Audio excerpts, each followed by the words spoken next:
बोले भगवान की नाभि से कमल, कमल से ब्रह्मा जी ने 4 ऋषियों को उत्पन्न किया। कौन से ऋषि? सनकादिक, सनक, सनंदन, सनातन, सनत कुमार, 4 ऋषियों को उत्पन्न किया और उनसे कहा कि इस सृष्टि को आगे बढ़ाओ। उन्होंने कहा, बोले हम सृष्टि के चक्कर में नहीं पड़ रहे, हम तो भगवत प्राप्ति करेंगे, भगवान को प्राप्त करेंगे।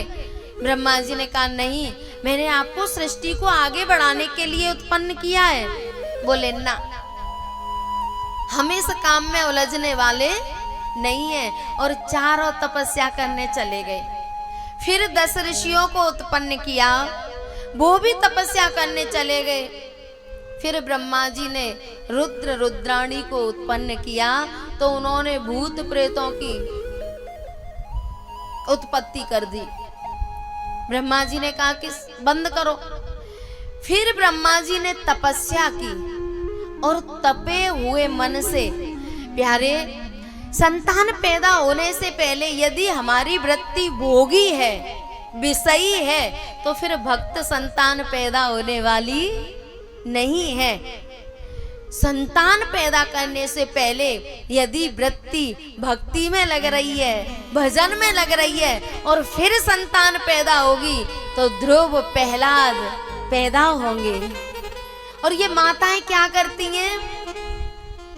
जाने कैसे कैसे नाटक देखती हैं, टीवी पे सीरियल आते हैं। सास भी कभी बहू थी, छोटी बहू, कुमकुम, और कभी कभी मुझे भी देखने का मौका मिलता है। जैसे मेरा तो सब जगह आना जाना रहता है, तो बहुत से वक्त ऐसे होते हैं, वो सोचते हैं कि तुम कथा में तो 24 घंटे रहते हो, कभी कभी हमारी व्यथा भी देख लिया करो। हम पहुंच जाते हैं पर उनके नाटक बंद नहीं होते। तो अब बैठे हैं तो दृष्टि तो जाएगी।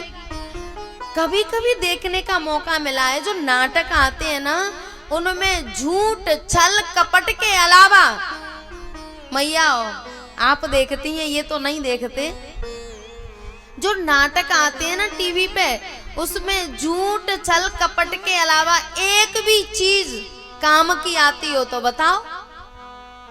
सास बहू से छल कपट कर रही है, बहू सास से कर रही है, षड्यंत्र चलते रहते हैं, और हम 24 घंटे ऐसे नाटकों को देखेंगे तो फिर घर में भक्त पैदा होने वाले नहीं हैं, फिर तो ऐसी ही संतान पैदा होगी।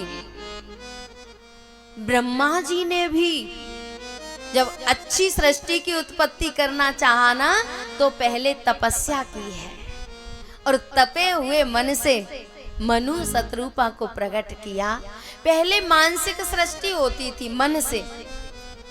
मनु शतरूपा के 3 पुत्री हुई, देवहूति, आकुति और प्रसूति।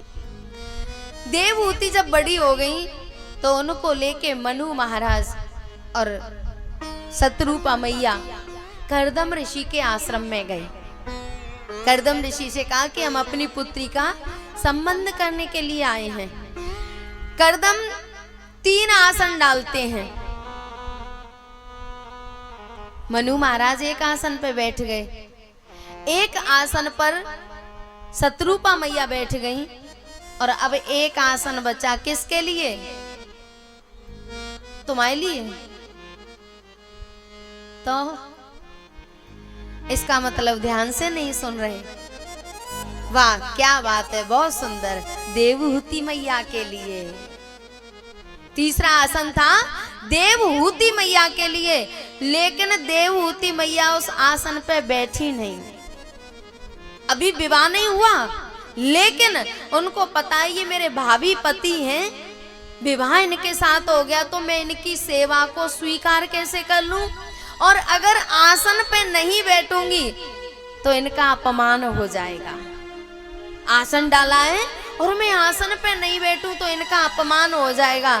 तो देवहूति मैया ने अपना हाथ आसन पे रखा और स्वयं जमीन पर बैठ गई। करदम जी समझ गए कि संस्कारवान है कन्या। और आजकल की कन्या तो ये देखती हैं कि ऐसा पति मिल जाए जो रसोई का सब काम जानता हो। 4 बजे ही बेड टी मिल जाए, फिर 7 बजे नाश्ता मिल जाए, लेकिन ऐसी नारियों का कभी कल्याण होने वाला नहीं है। समर्पण का नाम है नारी, और अगर नारी के अंदर समर्पण नहीं है, सेवा भाव नहीं है, प्रेम नहीं है, दया नहीं है, करुणा नहीं है, तो वो नारी कहलाने की अधिकारी नहीं है। प्यारे, करदम भगवान का और देवहूति मैया का विवाह हुआ, और विवाह हुआ तो करदम जी ने पहले ही तय कर लिया था, बोले हमारे एक संतान हो जाएगी ना तो मैं साधना करने के लिए चला जाऊंगा। बोले ठीक है। इतना कह के करदम जी तपस्या करने बैठ गए और हजारों वर्ष तपस्या की, और देवहूति मैया उनकी निस्वार्थ निष्काम सेवा करती हैं। ये नारियां कहती है ना कि हमें अधिकार नहीं देते, घर में सास ससुर की चलती है हमारी। अगर हमारे अंदर टैलेंट होगा ना, अगर हमारे अंदर योग्यता होगी तो अधिकार मांगने नहीं पड़ेंगे। योग्यता होगी तो बूढ़े बड़े जबरदस्ती अधिकार देंगे कि लो संभालो। लेकिन कहीं ना कहीं हमारी योग्यता में कमी है, कहीं ना कहीं हमारे अंदर घर को संभालने वाला टैलेंट नहीं है, इसलिए हमें अधिकार नहीं मिल रहे। समाधि में बैठ गए करदम जी और देवहूति मैया सेवा कर रही हैं। जब 40,000 वर्ष बाद समाधि खुली तो देवहूति मैया को देखा जर्जर शरीर हो रहा है, बालों की जटा बन गई हैं, कपड़े गंदे हैं। करदम जी ने पूछा आप कौन हैं? बोले मैं आपकी पत्नी हूं। तब याद आया कि मेरा विवाह हुआ था। और प्यारे, जब देवहूति मैया को देखा करदम जी ने तो सोचने लगे कि तुमने अपने शरीर का भी ध्यान नहीं रखा। बहुत सी माताएं ऐसी होती हैं, चाहे सास खाट में डरी है, चाहे ससुर खाट में डरे हैं, और उनका मेकअप 24 घंटे उतरता नहीं है। वो सोचती हैं कि इस मेकअप से ही हम सुंदर लगेंगे। नहीं भैया, मेकअप मत करो, अपने बूढ़े बड़ों की सेवा करो, भगवान की भक्ति करो, और तुम्हारे अंदर जो तेज ओज प्रकट होगा ना, वो मेकअप वालों का नहीं होगा। करदम जी ने कहा, बोले देवी, आपने जो निस्वार्थ भाव से मेरी सेवा की है ना, उसके बदले में मैं तुम्हें कुछ देना चाहता हूं। बोले क्या? करदम जी ने कहा, ये में स्वधर्म निरतस् तप समाधि विद्यात्म योग विजिता भगवत प्रसादा तानेव ते मदन सेवनया वरुद्धान् दृष्टिं प्रपश्य वितरां व्यभयान् शोकान्। बहुत से लोग कहते हैं कि जो पत्नी भजन करती है वो पति को मिल जाता है, और पति भजन करता है वो पत्नी को मिल जाता है। वो कब मिलता है पता है? पति भजन कर रहा है और पत्नी तन मन और धन से सेवा कर रही है तो आधा फल मिल जाएगा। और पति भजन कर रहा है और पत्नी भली बुरी सुना रही है, बैठा रहता है संडा माला लेके, भगवान पेट भर जाएगा, तो फिर उसे आधा भजन मिलने वाला नहीं है। एक दूसरे का सहयोग करेंगे तो भजन मिलेगा, और गालियों से उसकी सेवा करेंगे तो भजन नहीं मिलेगा। करदम जी ने कितनी प्यारी बात कही, ये में स्वधर्म निरतस तपः समाधि विद्यात्म योग विजिता भगवत प्रसादा। बोले मेरी तपस्या से, समाधि से, भगवान के प्रसाद से मुझे जो कुछ मिला है ना, उसमें से आधा पुण्य मैं तुझे देता हूँ। दृष्टिम प्रपश्य वितराम भयान शोकान, और मैं तुझे वो दृष्टि देता हूँ जो मुझे भगवान की कृपा से प्राप्त हुई है, और इससे तुम इन दिव्य भोगों को देखो। 3 लोगों को दृष्टि मिली है, 3 लोगों को।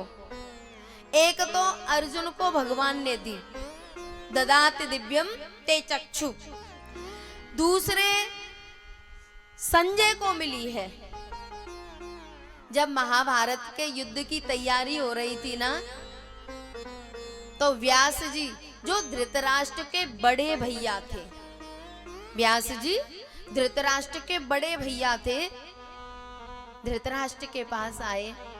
धृतराष्ट्र, मैं तुझे दृष्टि देने आया हूं। धृतराष्ट्र ने कहा, बोले मेरे बालक पैदा हो गए, जवान हो गए, मैंने इनको देखा नहीं, अब इस दृष्टि का मैं क्या करूंगा। व्यास जी ने कहा कि महाभारत का युद्ध देखना। बोले नहीं, अब इस युद्ध में तो मेरे पुत्र मारे ही जाएंगे और मैं उनको मरता हुआ देखना नहीं चाहता। एक निवेदन कर दूं, जो नकारात्मक होता है, जो कामी होता है, कामी भोगों से मत समझना। जिसकी कामनाएं कभी शांत ही नहीं होती,